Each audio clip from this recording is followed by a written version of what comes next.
It's Tuesday afternoon. Your check engine light comes on. You take the car in. $1,400. Your stomach drops. Not because you don't have the money, but because you do. And spending it means going back to zero. Back to that feeling where every unexpected expense is a crisis. Here's what nobody tells you. The difference between financial stress and financial stability is not $10,000. It's not even about the dollar amount at all. It's about crossing one specific line. 3 months of expenses. And when you do, everything changes.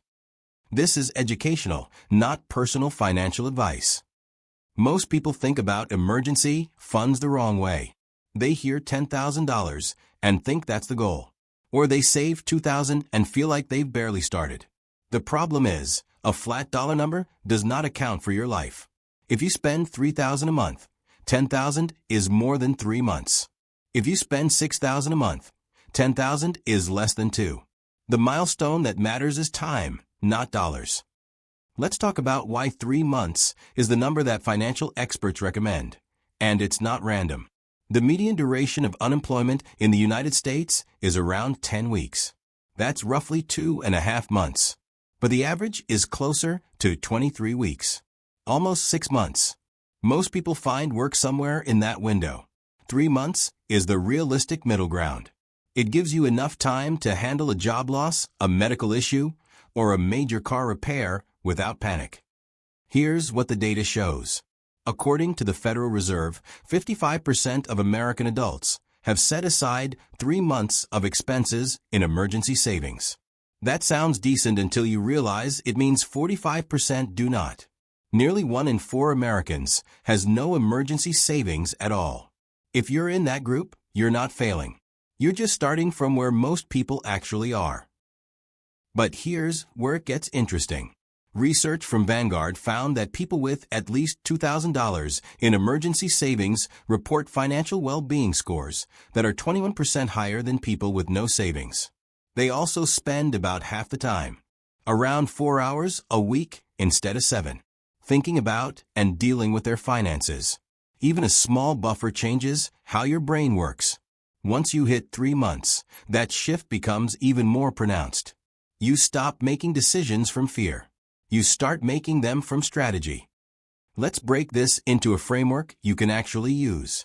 I call it the buffer line. Think of your financial life in 3 zones. Below the line is crisis mode.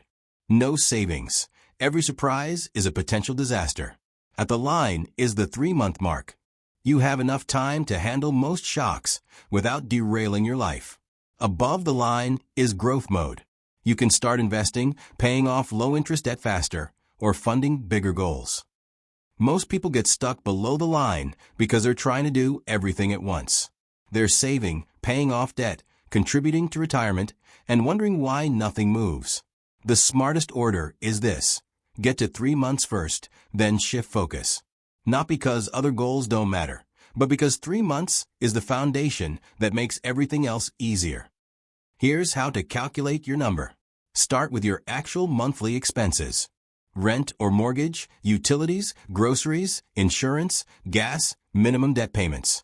Not your income. Not what you wish you spent. What you actually spend. Let's say it's $5,000 a month. Your 3-month target is $15,000. If it's $4,000, your target is $12,000.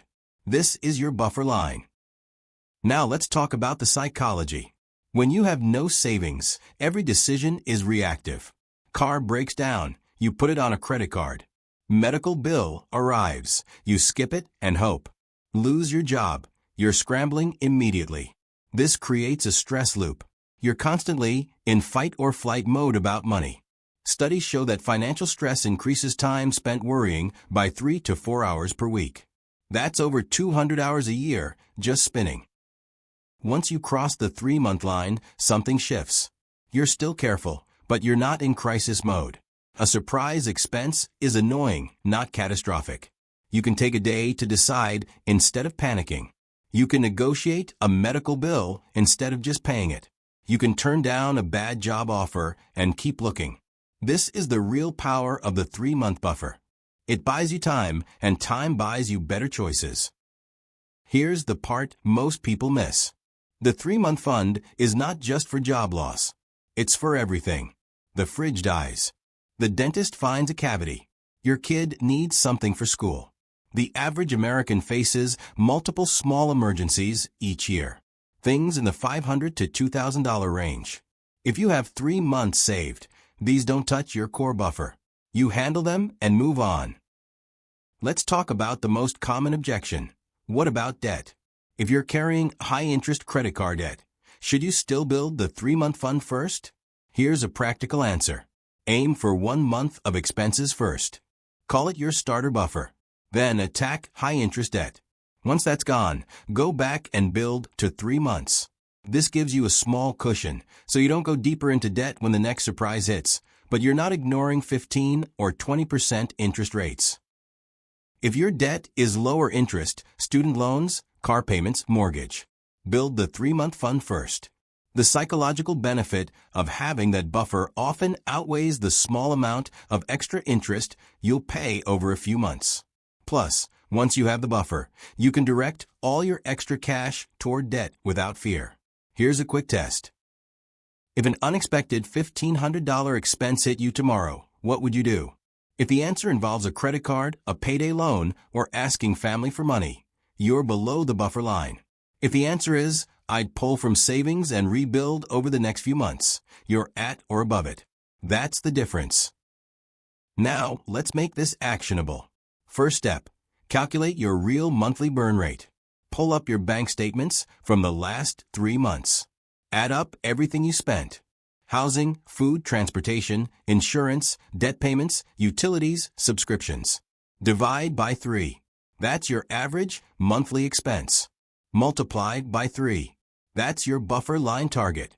Second step, open a separate high-yield savings account.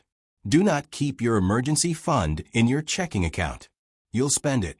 It needs to be one transfer away. Easy to access in a real emergency, but not so easy you dip into it for a dinner out. Many online banks offer accounts with no minimums and interest rates above 4%. That's not going to make you rich, but it's better than zero. Third step, automate a transfer. Even if it's small, $50 a paycheck, $100, $200, whatever you can do consistently. If you're paid every 2 weeks, that's 26 paychecks a year. At $100 per paycheck, that's $2,600 saved in a year.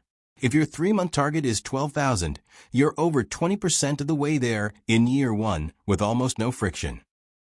Here's where most people struggle. They start strong, then life happens, and they pull from savings. This is normal. The goal is not perfection. The goal is a trend.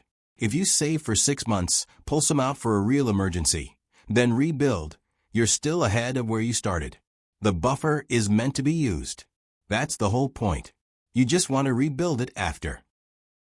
Let's talk about a 7-day challenge. This is something you can do this week to start building momentum. Day 1. Calculate your 3-month target. Day 2. Open a high-yield savings account if you don't have one. Day 3. Set up an automatic transfer, even if it's $25. Day 4. Audit your subscriptions. Cancel one thing you don't use. Day 5. Redirect that subscription cost to your emergency fund. Day 6. Review your last month of spending and find one place you can trim $50. Day 7. Move that $50 into savings immediately. At the end of 7 days, you have a target, a system, and momentum. You've probably moved $100 to $200 into savings without feeling deprived. That's the start. Do that every month, and in a year, you've saved $1,200 to $2,400. You're a fifth of the way to a $12,000 buffer. Here's the shift that happens once you reach 3 months. You stop thinking in terms of survival and start thinking in terms of strategy. You can take a career risk. You can walk away from a toxic job. You can invest in training or education. You can negotiate better because you're not desperate. This is why financial experts hammer the 3-month number. It's the minimum viable buffer that changes your decision-making. One more thing. The 3-month fund is not your only savings goal. Once you hit it, you can start thinking about 6 months, then investing, then bigger goals. But try to do all of that before you have 3 months is like building a house without a foundation. You might get the walls up, but the first storm will knock it down. Let's address the exceptions. If you're self-employed or work in a volatile industry, you may want to aim for 6 months from a start. If you have very stable income, government job, tenured position, 3 months may be enough. If you have a spouse or partner with income, your household buffer can be lower because you have 2 income streams. If you're single with no backup, 3 months is the floor. Here's the math that matters. The average American household spends around $6,400 a month. 3 months is $19,200. That's a big number, but broken into pieces, it's manageable. If you save $500 a month, you're there in under 3 years. If you save $1,000 a month, you're there in under 2 years. If you get a tax refund, a bonus, or any windfall, drop it straight into the fund. Every shortcut counts.